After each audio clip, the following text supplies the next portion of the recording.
Good morning friends, कैसे हो आप सब।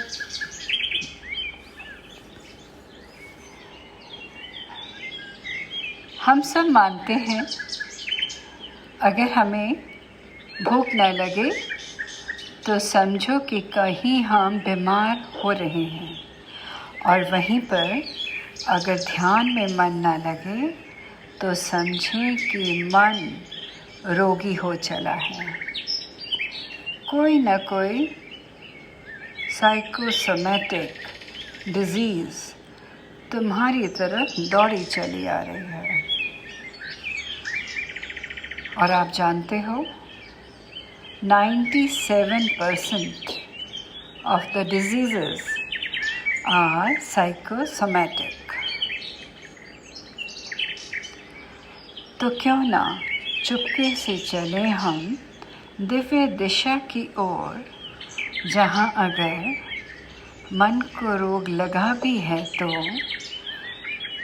फिर से स्वस्थ हो, दिव्य हो जाए, जहाँ न क्रोध हो, न घृणा, अहंकार, न लालच, न नफरत, न डर, न दर्द का एहसास हो।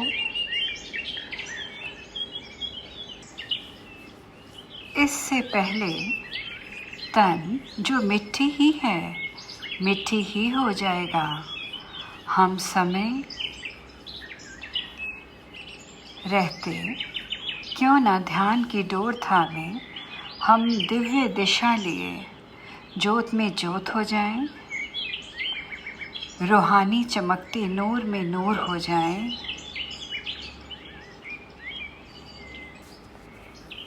ध्यान के वक्त हम ना जाने कितनी बार अपने शरीर का एहसास खो देते हैं। लगता है कि हमारे चारों ओर एक घोर गहन प्रकाश फैल गया है। कभी कभी फ्रेंड्स, ये एहसास कुछ ही पल का, और कभी ये बहुत लंबा होता जाता है। अक्सर होता होगा आपके साथ ऐसा ही।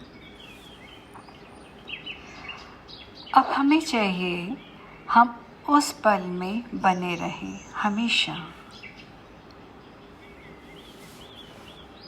रोज़ ध्यान करने से इस एहसास की अवधि लंबी से लंबी होती जाती है। कोशिश करें हम सारे दिन इस दिव्यता से ओतप्रोत रहें। क्यों नहीं हो सकता? क्या खूबसूरत कहा है किसी ने, अजब अपना हाल होता जो दीदारे यार होता। सच, वो समा ही अलग होता है। कितना रूहानी जब हम दिव्यता से भरे हुए अपने प्रभु के रूबरू होते हैं।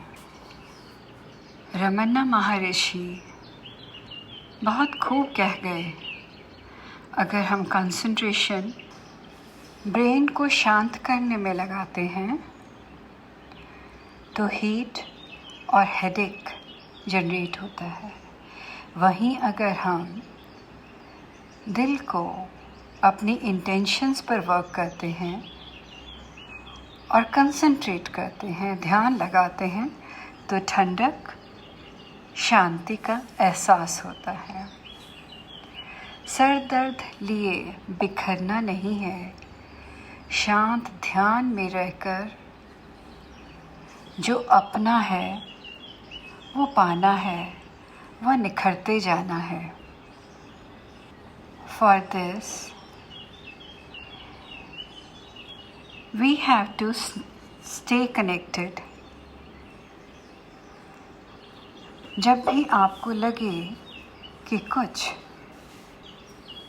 नेगेटिव एनर्जी हावी हो रही है, तो हमें अपनी दिव्य ऊर्जा जो हमारी एक ऑथेंटिक पावर है,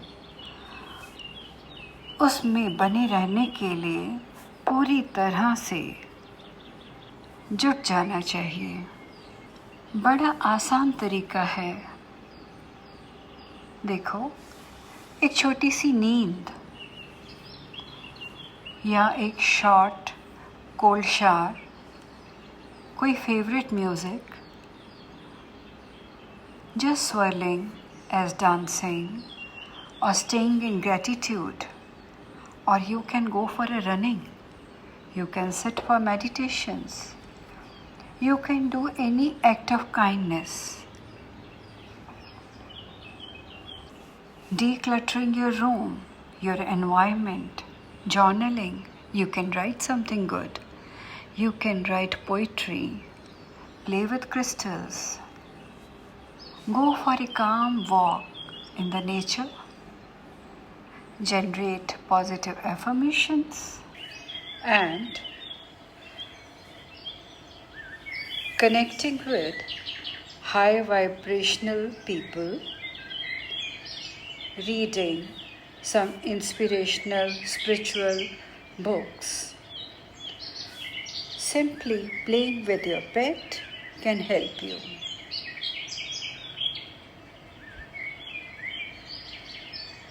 और फ्रेंड्स, हमें चाहिए हम केवल अपनी समझ पे ही विश्वास ना रखकर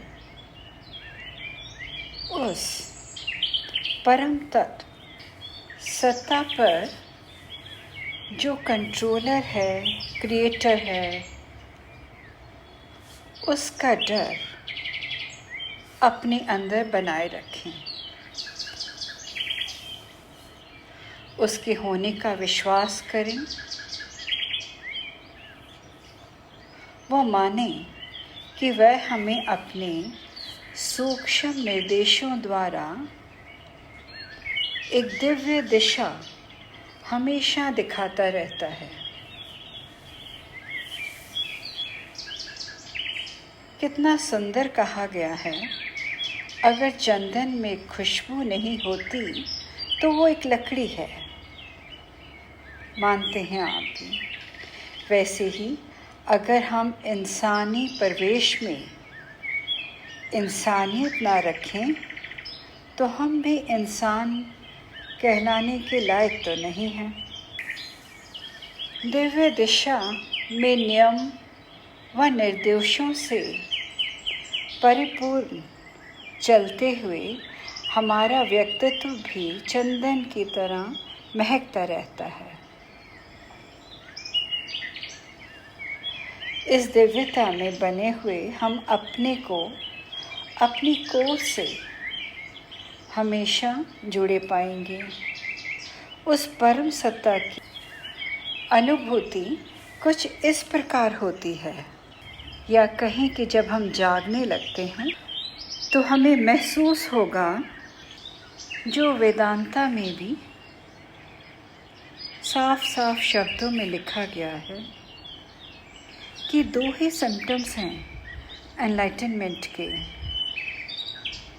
जिससे पता चलता है कि हम उस परम सत्ता से जुड़ चुके हैं, ट्रांसफॉर्मेशन हो गई है। पहला सिम्टम है फ्रेंड्स कि that you will stop worrying totally. छोटी मोटी चीज़ें तुम्हें बॉदर करना बंद कर देंगी और तुम बहुत लाइट हार्टेड और हमेशा फुल ऑफ जॉय में पाओगे अपने को। और दूसरा सिम्टम है, तुम पाओगे दिन में या डे टू डे लाइफ में आपके सामने बहुत मीनिंगफुल कोइंसिडेंसेस का होना बार बार आपके सामने आ रहा है। अपने को अक्सर बार बार सिंक्रोनिसिटीज़ में पाओगे।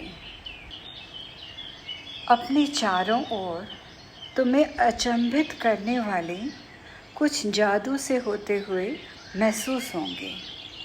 तुम्हारे मुंह से अक्सर निकलेगा, my life is a miracle, I am fortunate to be an enlightened one,